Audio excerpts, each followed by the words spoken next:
Happy New Year! And I'm starting the year with this Q&A video as I promised. So let's begin with your questions.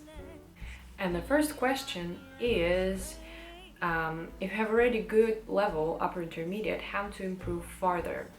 Well, I would say at this stage, when you have an upper intermediate level, I think the most important thing here is to change your mindset from being a learner to being an active user of language, articulate speaker of language, because you have enough knowledge and skill to survive in any English-speaking country or even in any other country.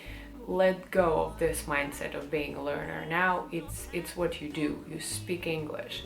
And what do people do with their native language? They use it in every way. So you need to start reading if you're not reading, and not just reading like books that you like and books that you have read in your native language, but reading which is a really cliche advice, but newspapers, articles, everything that you would like look into in your language, you need to do in English. And with reading, you need to continue working on your vocabulary. So write it down and use it as much as you can. Create ridiculous sentences. Put them in weird places that are not normal and sound ridiculous, but it's fine. You will remember that way. Of course, the most useful thing would be to find a person to talk to. And there are tons of services when you can get in touch with a native speaker. And yeah, that's cool because you will get a conversation once in a while, and it will trigger your desire to continue learning if you having a lack of motivation. So again, immersion is always an answer.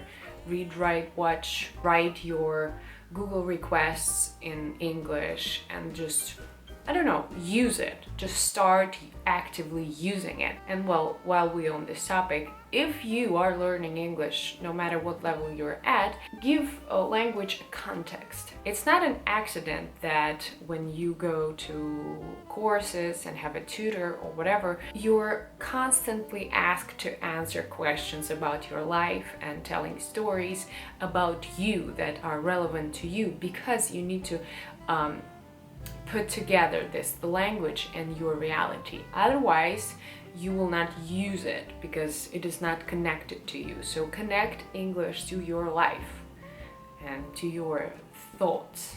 So yeah, that's my answer. The next question is, why do English speakers mostly ignore past perfect, future perfect, and future perfect continuous? Well, they don't. It's just contractions and reduction, because when you watch a movie, you see that in subtitles, but in real life, you don't have subtitles, and people have this, they contract everything to speak easily, and that's why you hear not, I had seen this movie before you were even born, you see, I seen the movie before you were even born. Like, really? With past perfect, it happens all the time. They just contract had and you lose it. You don't hear it, but it's there.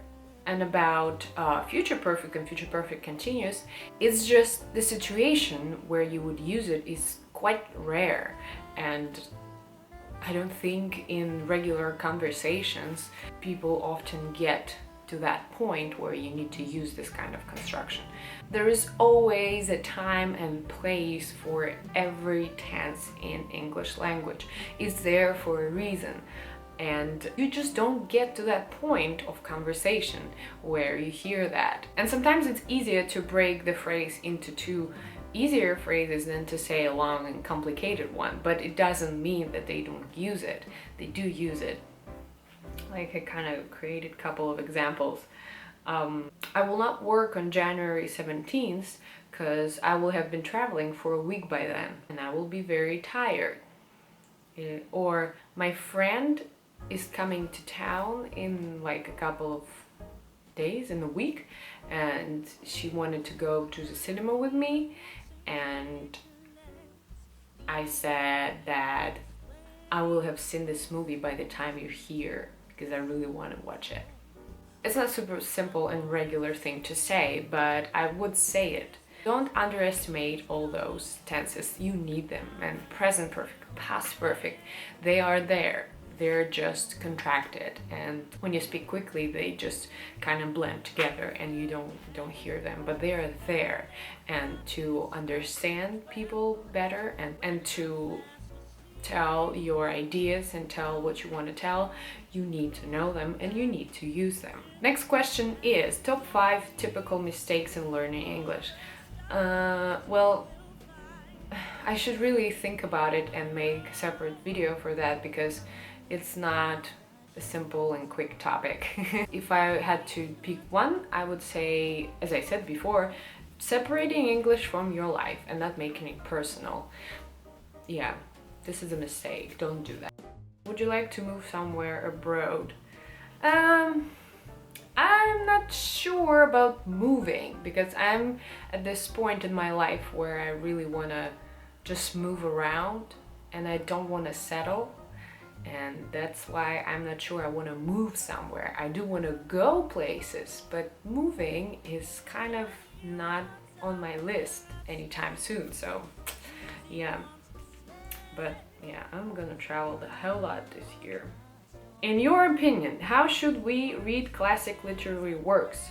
Or what attitude should we adopt if you want to fully appreciate their value? I have two opinions on this thing, because as an English literature teacher, I think it's better to just read the text and ignore all the opinions and interpretations about it and just get your own idea and understanding.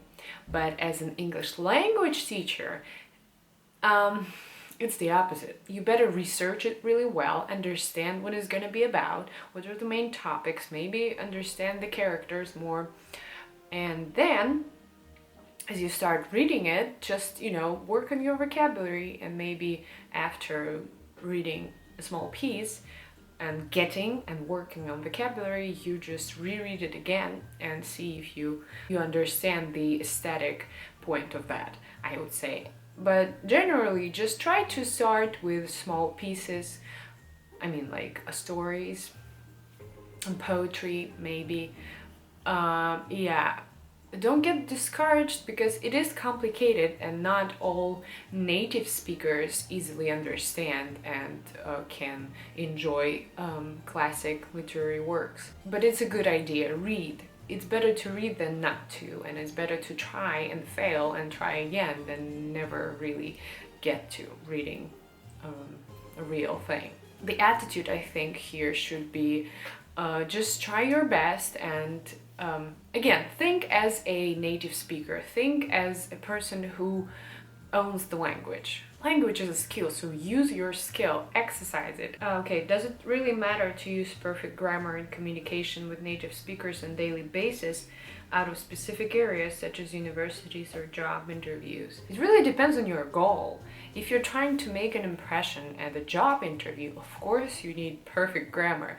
But if the person that is interviewing you sees that you are very fluent speaker and you can use the language to explain yourself and to convey your thoughts, they will not pay attention to small details as some kind of mistake in grammar.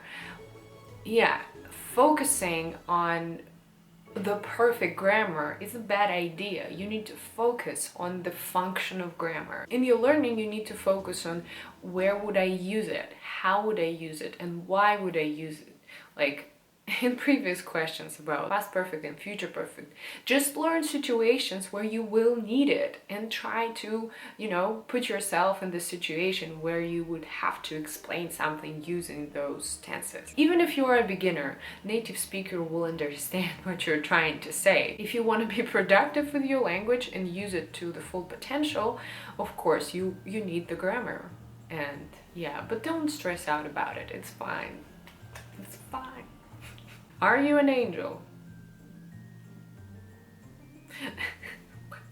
Are you afraid of the dentist? I used to be, but then I met the love of my life in the area of dentists, and now I'm ready to go there every day because it's fine. And I get a weird satisfaction after going to the dentist, like I accomplished something. I am an adult and I take care of my body. Yeah, so kind of no, I'm not afraid. It's disgusting, but I'm not afraid. So yeah, that's it for today. If you have more questions, you can leave them in the comment section and I will answer them in my next Q&A video. I really hope you had a good holiday, whatever holiday you celebrate in this time of year, and I hope you spend it with your family and around your loved ones. I wish you tons of success and good things in this new year, and I hope I will see you soon. Yeah. Have a great day. Bye. And about traveling, that's true. I'm gonna travel this month. Yay! Finally, vacation. Yay! Oh god, I'm so tired. Last year was exhausting, but good. Exhausting? No, it wasn't good. It was a terrible year. What are you talking about?